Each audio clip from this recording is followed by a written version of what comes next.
Oi gente, eu sou a Anny, esse é o meu canal e aqui a gente começa mais um vlog com a necessidade de colocar roupas para lavar, principalmente depois de um banho. Coloquei essa roupinha aqui, ó, um shortinho e a blusa que eu comprei especialmente para o Halloween, quando eu me vesti de Chuca, que é o feminino de Chuck. E aí eu tô assim, em vez de pijama, apesar de já serem 10 e pouco da noite, porque eu pedi comida. E aí eu tô esperando chegar, e se eu colocasse pijama eu ia ter que trocar de roupa pra descer pra buscar o negócio, então fiquei com isso aqui por enquanto. E faz muito calor em São Paulo. Inclusive, deixa eu abrir aqui um pouquinho pra entrar um vento aqui. Não só pelo calor, mas também pra dar um ar nesta casa. Deixa eu apagar essas luzes, que eu não tô sócia da Enel ainda. Gostaria, inclusive, se for possível, fazer uma parceria Enel. Eu tenho interesse. Mas deixa eu contextualizar vocês aqui do que tá rolando. Pra quem tá acompanhando os vídeos aqui de dezembro no canal, já sabe, né, que eu comentei num dos últimos aí que eu postei sobre o meu pai ter ficado internado mais uma vez. Isso aconteceu naquela vez lá que eu comentei naquele vlog, e daí ele recebeu alta. Eu vim num outro vlog falar pra vocês: gente, meu pai recebeu alta, ele tá bem em casa. Mas aí ele voltou pra casa e ele acabou tendo que voltar no hospital de novo, porque ele voltou a não conseguir ir ao banheiro. Voltou pra lá e internou de novo. Dessa vez, ele nem era pra ter ficado internado, mas manteram lá pra fazer uma observação, fazer alguns exames e tal. E os exames não acusaram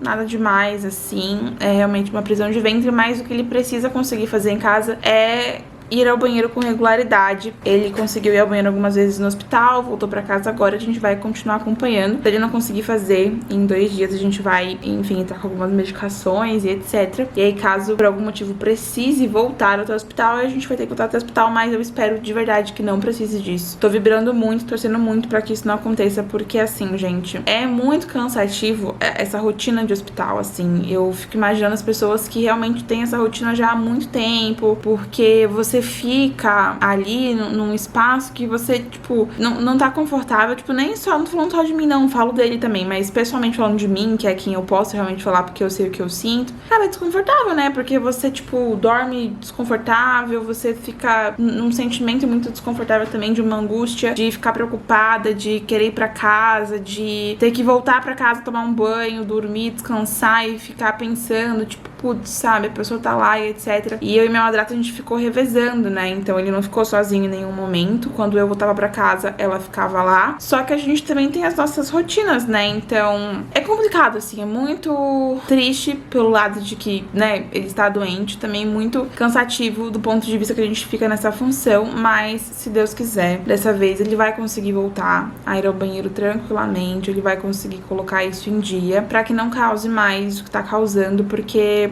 só pra vocês entenderem um pouco do quanto é mais delicado o quadro dele, não é simplesmente uma prisão de ventre, tipo, putz, não consegue ir ao banheiro, tem uma dor na barriga, demora um tempo, toma um laxante, toma um comprimidinho, toma alguma coisa, resolve, sai, já era. Meu pai, ele tem um quadro hepático, né? Então, ele tem problemas no fígado, e quando uma coisa não funciona ali, as outras coisas passam a também sofrer com isso. Então, quando ele não consegue, por exemplo, evacuar, não é só o não evacuar, é o não evacuar que começa a afetar, por exemplo, a função do fígado. Então, resumidamente foi isso. Mais uma vez, ele voltou pra casa na sexta passada, na segunda a gente voltou no hospital, internou na segunda de madrugada, a gente foi pro sério, que demora aquele hospital. A gente chegou naquele hospital, tipo assim, 2 da tarde, se eu não me engano. Foi internar ele entrou, ele subiu pro quarto.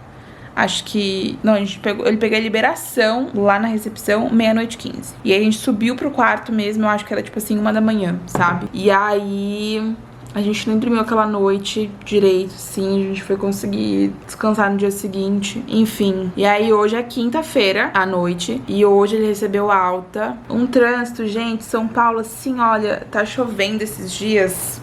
E tá chovendo bastante. E, cara, assim, cai o mundo.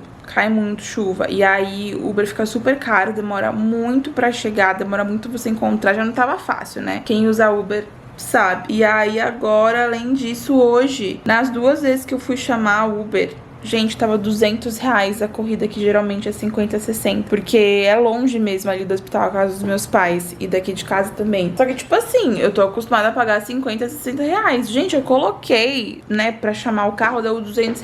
Eu fiquei plantada na frente do hospital esperando abaixar o preço.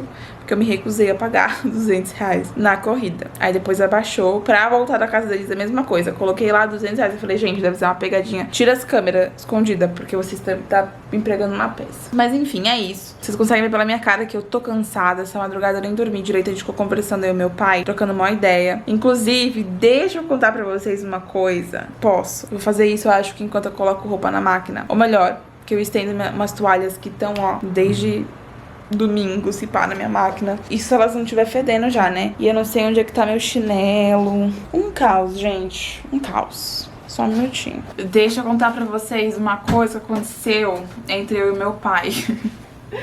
Lá. Será que tá pedido? Acho que não. Peraí. Tá não. Conversei pela primeira vez com ele abertamente sobre rapazes.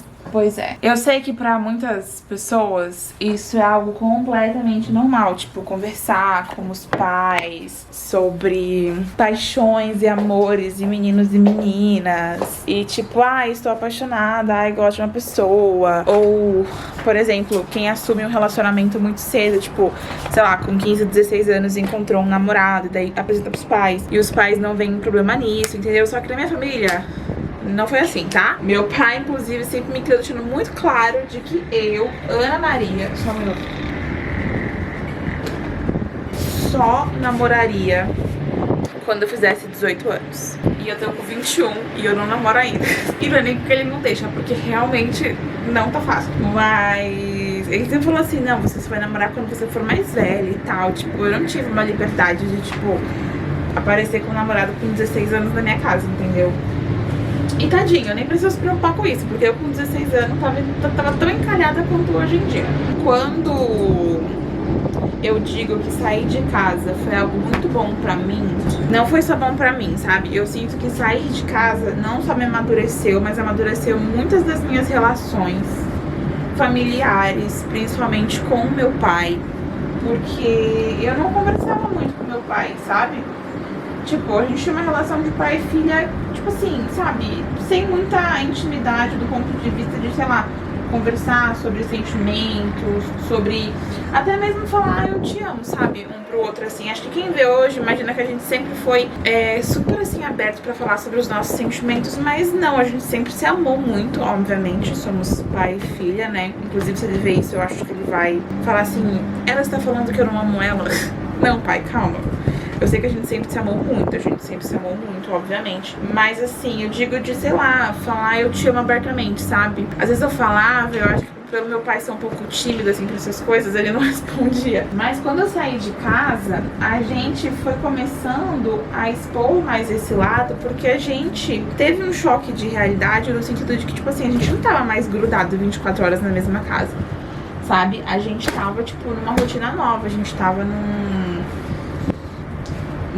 cenário que, tipo assim, a gente tava longe um do outro. Daí ele começou a sentir minha falta dentro de casa, comecei a sentir a falta dele por perto também. Então foi a partir daí que eu digo que, tipo assim, não foi só bom pra mim, tipo, eu cresci, eu amadureci, eu fui criando responsabilidade, eu, sei lá, sabe assim, mas também foi bom pras minhas relações. Então hoje em dia, por exemplo, como aconteceu ontem, eu sentei com meu pai pela primeira vez e comecei a falar assim, pai, queria um namorado. Sabe, começar a desabafar assim. E não foi, tipo, a mesma reação que ele teria, sei lá, eu com 17 até mesmo 18 anos, sabe? Porque mesmo quando eu saí de casa, não foi imediatamente. De um dia pro outro, eu poderia falar, eu tinha a abertura pra falar sobre qualquer coisa. Isso foi se construindo aos poucos. Tipo, obviamente tem o fato de que eu cresci, né? Eu sou uma pessoa adulta hoje em dia. Eu pago minhas contas, eu tenho a minha casa e etc. Claro que isso influencia. Ele sabe que eu não sou mais uma criança, apesar de que pra ele, né, pros nossos pais, inclusive, a gente sempre vai ser alguém que precisa de proteção. Mas, claro que tem esse fato. Mas assim, sabe quando você percebe que as coisas mudaram, assim, no sentido de que, tipo, eu nunca imaginei que eu fosse falar com ele sobre esse assunto. Daí eu sentei lá e falei assim, pai, seguinte, tem um menino, ele mora em tal lugar e tal, e eu tô super afim dele. E aí contei uma história lá, uns lances que tava rolando, e aí ele pegou e falou, e ele me ouviu assim, gente, olhando no meu olho, sabe, tem uma pilha no meu bolso, olhando no meu olho, ele me ouviu assim, tipo, falar sobre aquilo, e tipo assim, não quer dizer que eu e esse menino a gente vai ficar, a gente vai namorar. eu nem conheço ele pessoalmente ainda. Criei uma fic, né? Mas eu, sei lá, queria conversar com alguém sobre isso. Daí tava meu pai, comecei a conversar com ele. Não quer dizer que vai acontecer alguma coisa, ou que, né, tipo, mas o que me tocou muito foi a gente ter pela primeira vez esse momento, essa abertura de conversar sobre uma coisa que era um tabuzão pra gente, sabe? E eu sinto que... É que eu não gosto de afirmar uma coisa que eu não sei. Então, tipo assim, eu não gosto... Peguei minha roupa aqui. De pensar, e se eu não tivesse feito isso? E se eu ainda estivesse morando com os meus pais? E se eu nunca tivesse vindo pra São Paulo? E se... Cara, não tem como a gente imaginar o que não aconteceu, sabe? Eu acho que a gente tem reflexão enquanto arruma a casa. Olha só como eu sou... multifunções. O que eu penso sobre isso? E se eu não tivesse vindo pra São Paulo? Sabe? O que vai adiantar eu ficar pensando sobre as hipóteses do que poderia ter acontecido? Se a minha relação com meu pai seria ou não tão boa? Porque assim, não foi só o fato de estar em São Paulo, sabe? Você não precisa vir para São Paulo para que a sua relação com a sua família melhore. Não é uma regra, não é isso que eu quero dizer. O que eu quero dizer é, isso foi necessário pra que isso acontecesse na minha vida. Claro que poderia ter acontecido de outras formas, mas foi assim que aconteceu. E não importa se eu não tivesse vindo pra cá, porque eu vim pra cá, entendeu? Porque eu tô aqui, porque a minha história foi escrita e está sendo contada desta forma. Então, claro que eu poderia ter encontrado outros meios de conversar com meu pai abertamente sobre um menino que eu tô afim. Mas foi assim que aconteceu. E é por isso que eu acredito que ter saído de casa foi tão importante pra mim. Não porque eu não gostava de estar com os meus pais por perto. Não porque eu não gostava de morar com eles. Mas porque, primeiramente, foi algo que eu sempre quis. Desde muito antes de fato sair de casa. Eu queria sair de casa pra ter a minha independência financeira, pra construir as minhas coisas, sabe? Pra ter o meu espaço, pra criar a minha história independente. Mas eu fui surpreendida por muitas outras coisas que aconteceram decorrente disso, sabe? E a gente não imagina. Então, eu queria contar isso pra vocês. Queria aproveitar esse, sei lá, arruma e desabafa, arruma e fala, pra contar que... Cara, isso aconteceu e isso é muito bom, porque eu sinto que eu conheci um Jeová, que é o nome do meu pai, diferente depois que eu saí de casa. Um Jeová que talvez eu não tivesse conhecido, um lado dele, né? Que, claro, como eu falei, poderia ter outras formas de chegar nesse lado, né?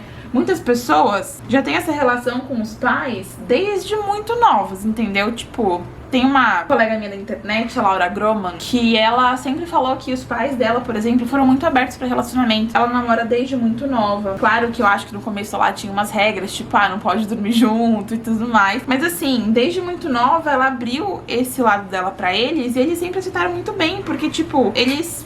eram assim, sabe? E os pais, eles... Nossa, eu tenho um plástico na minha roupa. E todos os pais não precisam ser assim, entendeu? Porque se todos fossem iguais, né, gente, não faria sentido. Mas assim, claro que existem... Claro que pra você talvez ouvir isso, se você é uma pessoa que tem essa relação com seus pais desde muito cedo, é tipo pensar, nossa, mas eu vivo isso desde sempre. Só que, tipo, eu não vivi, entendeu? E pra mim, estar vivendo isso hoje é uma coisa muito importante, porque significa muito pra mim, entendeu? Poder sentar com meu pai e falar assim, olha pai, eu estou afim de um garoto, sabia? Pois é, o nome dele é tal, ele faz isso, isso e isso. É por isso que eu tô afim dele. E aí eu mostrei foto. E aí eu mostrei foto de uns meninos que eu já tinha ficado. Eu estou contente, tá? Eu quis falar sobre isso, daí dentre esse assunto, né, esse foi só um dos muitos assuntos que a gente conversou. Falou sobre bastante coisa, a gente conversou bastante. E é sobre, né, tipo, é uma rotina cansativa, como eu falei pra vocês. Não é a coisa mais legal do mundo, ele tá no hospital, né, quer dizer, não é nada legal. Mas eu tento aproveitar, sabe, tipo, já que eu tô lá, eu falei assim, já que eu tô aqui, eu penso, né, já que eu tô aqui, deixa eu aproveitar e conversar, sabe. Às vezes eu olho assim, eu vou no celular um mó tempão, e aí eu fico tipo, eu tô aqui com meu pai, sabe, vou estar junto, sabe, vou conversar, vou falar sobre isso e aquilo. E ele reagiu super bem. Falou assim pra quando eu arranjar um namorado. Eu perguntei pra ele, pai, quando eu arranjar um namorado, você quer que eu escreva uma mensagem pra você falando que eu tô namorando, te ligue contando que eu tô namorando, ou que eu faço o quê, né? Te apresente pessoalmente. Ele falou assim, você vai me chamar pra ir na sua casa e vai me apresentar ele na cara de pau. Foi o que ele falou. E aí eu falei assim, beleza, pode deixar então. Anotado. Então, meu futuro namorado vai ter que surpreender Jeovazinho e Eva, que é minha madrasta, né? Que ela também vai conhecer o menino. Ou será que é a menina? Esqueci de perguntar pra ele se eu namorar uma menina um dia. O que ele acha? Mas eu acho que ele aceitaria de boa, sabe? Meu pai, ele sempre deixou claro, assim, que ele não me abandonaria por nenhum motivo, assim, por nenhuma escolha que eu fizesse. Claro, né, gente? Assim, eu acho que se eu escolhesse um lado muito errado, tipo assim, de coisas erradas, aí meu pai ia ficar bem puto, porque ele sempre me ensinou a ser uma pessoa muito honesta, muito justa, de fazer as coisas certas, né? Mas assim, falando sobre sexualidade, falando sobre esse tipo de coisa, sabe, namoro, etc. Meu pai foi uma pessoa que passou a deixar claro, depois, né, que eu comecei a entender, crescer mais, entender muito mais sobre isso, que pra ele não importa, assim, sabe? Porque ele sabe quem eu sou, sabe? Então... E já vai chegar minha comida. Eu pedi, gente, uma pizza. Gente, minha pizza não chegou. Já são, tipo, meia-noite. Então eu fiz uma tapioca com queijo. E eu vou comer isso aqui. Eu não sei se vai chegar, mas eu tô prestes a cancelar ele no aplicativo, porque disse que saiu pra entregar faz muito tempo, mas ainda não chegou. Tô um pouco preocupada porque tá chovendo hoje, choveu o dia inteiro, né? Quer dizer, não sei se choveu o dia inteiro, mas choveu. Eu acho que agora há pouquinho tava chovendo. E como o pessoal vem de moto, né? Antes de pensar, tipo, pô, o cara atrasou, o cara mó pilantra, não sei o que, não trouxe meu pedido, eu penso, e se, né, derrapou ali nessas ruas molhadas, enfim. Eu já vi um motoboy que tava indo entregar pizza, assim, tipo, caiu assim na rua. Então, eu tenho que pensar por esse lado primeiro, sabe? Mas o restaurante também não me informou nada, não sei se realmente atrasou, eu não sei. Não sei se é meu interfone de novo, mas ele tava funcionando normal. Conseguiam falar comigo normalmente por ele. E também, mesmo que tenha sido o interfone, ninguém do restaurante ligou falando: olha, a gente tá tentando te entregar o pedido e tal, atende o interfone. Só realmente não chegou ainda, eu vou comer isso aqui por enquanto. E aí, se não chegar, daqui tipo 10 minutos eu cancelo e é sobre isso. E tô reassistindo pela, sei lá, milésima vez Elite.